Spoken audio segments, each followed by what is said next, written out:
13 और 14 मई की दरमियानी रात मध्य प्रदेश के गुना में शिकारियों ने पुलिस टीम पर गोलीबारी कर दी, हमला कर दिया। इस हमले में 3 पुलिसकर्मियों की मौत हुई।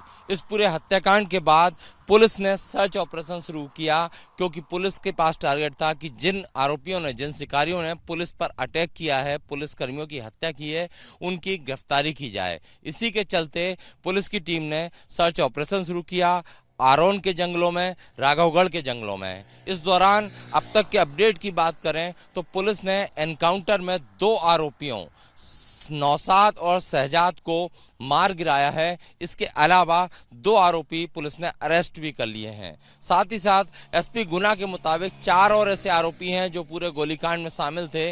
उनकी शिनाख्त कर ली गई है, उनकी पहचान हो गई है और पुलिस उन्हें जल्द ही गिरफ्तार कर लेगी। वहीं पूरे घटनाक्रम के बाद अभी भी सैकड़ों की तादाद में पुलिस फोर्स के जो जवान हैं वो इन जंगलों में सर्च ऑपरेशन कर रहे हैं, क्योंकि जैसा कि मैंने बताया कि 4 आरोपी जो अभी तक फरार हैं उनको जल्द गिरफ्तार करना पुलिस के सामने बड़ी चुनौती है। इसके साथ साथ जो आरोपी हैं, जो शिकारी थे जिन्होंने पुलिसकर्मियों पर फायरिंग की, वो एक पुलिसकर्मी की राइफल भी अपने साथ ले गए थे, तो उसे भी तलाशना पुलिस के लिए एक बड़ी चुनौती है।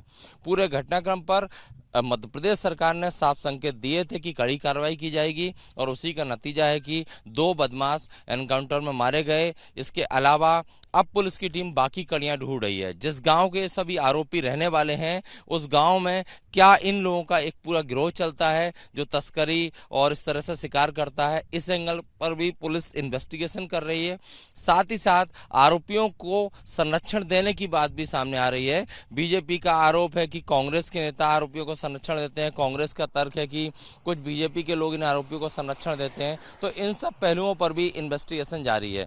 कुल मिलाकर 13 तारीख की देर रात जो पुलिसकर्मियों की हत्या की गई, उसके बाद से पूरे मध्य प्रदेश में एक कहना चाहिए खलबली है, क्योंकि पुलिस एक उदाहरण, एक नज़ीर पेश करना चाहती है कि दोबारा पुलिसकर्मियों पर कोई भी बदमाश इस तरह से फायरिंग या गोलीबारी ना करे। और इसी सिलसिले में इस पूरे घटनाक्रम के बाद से सैकड़ों पुलिसकर्मी सर्चिंग तो कर ही रहे हैं। इसके अलावा पीएचक्यू के साथ साथ खुद मुख्यमंत्री शिवराज सिंह चौहान पूरे घटनाक्रम की मॉनिटरिंग कर रहे हैं। मध्य प्रदेश के गुना में सनसनीखेज वारदात हुई, जिसमें शिकारियों ने 3 पुलिसकर्मियों की हत्या कर दी। इस पूरे घटनाक्रम पर रिपब्लिक मीडिया नेटवर्क से एक्सक्लूसिव बातचीत के लिए गुना एसपी राजीव मिश्रा जी हैं, हम उनसे बात करेंगे। ये जो पूरा घटनाक्रम है वो अचानक क्या सूचना क्या मिली थी जब आपकी टीम वहां पहुंची थी उनको अरेस्ट करने?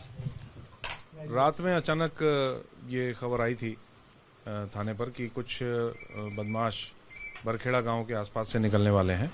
उस सूचना पर से चूंकि बहुत शॉर्ट पीरियड में वो सूचना आई थी, तो जो उपलब्ध बल वहां गश्त में और एम्बुशेस में रहता है वो तुरंत वहां रवाना हुए और उन्होंने अपनी वहां पोजीशन ली।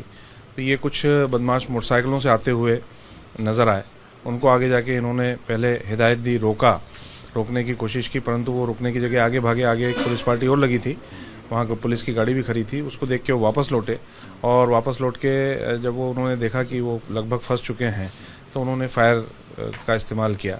उसी फायरिंग के दौरान दोनों तरफ से फिर फायरिंग हुई, पुलिस को अपनी बचत में फायरिंग करनी पड़ी।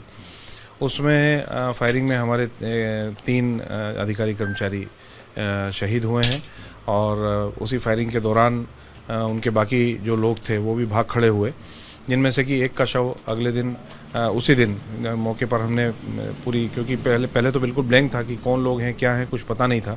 कुछ सूत्र हमें और कुछ एविडेंसेस ऐसे मिले जिनको कड़ी से कड़ी जोड़ते हुए हम फिर ये ज्ञात हो गया था कि बिरोदिया गांव के बदमाश हैं। वहाँ पर जाके सर्चिंग की तो नौशाद नाम के बदमाश की डेड बॉडी उसी के घर में, उसी के घर के लोगों ने छुपा के रखी हुई थी, जिसको कि गोली लगी थी सीने में। उसको वहाँ से फिर रिकवर किया गया और रिकवर करने के बाद में वहाँ फिर लोगों को हिरासत में लिया गया, उनको पकड़ा गया, पूछताछ की गई। बाकी सब लोगों के नाम भी सामने आए, उनको भी फिर पीछे पूरी पुलिस टीम लगी, उसमें से कुछ लोगों को गिरफ्तार किया गया है। और एक बदमाश जंगल में होने की सूचना थी, जिस पे से कि पुलिस टीम वहाँ पहुँची और वहाँ पर जैसे ही पुलिस पहुँची है तो उनकी तरफ से फायर किए गए। उस फायर का जवाब देते हुए फिर पुलिस टीम ने जब रिप्लाई फायर किया तो उसकी डेथ हुई, उसको गोली लगी है और इनकाउंटर में वो बदमाश मारा गया, जो कि बाद में शहजाद के रूप में उसकी शिनाख्त हुई है।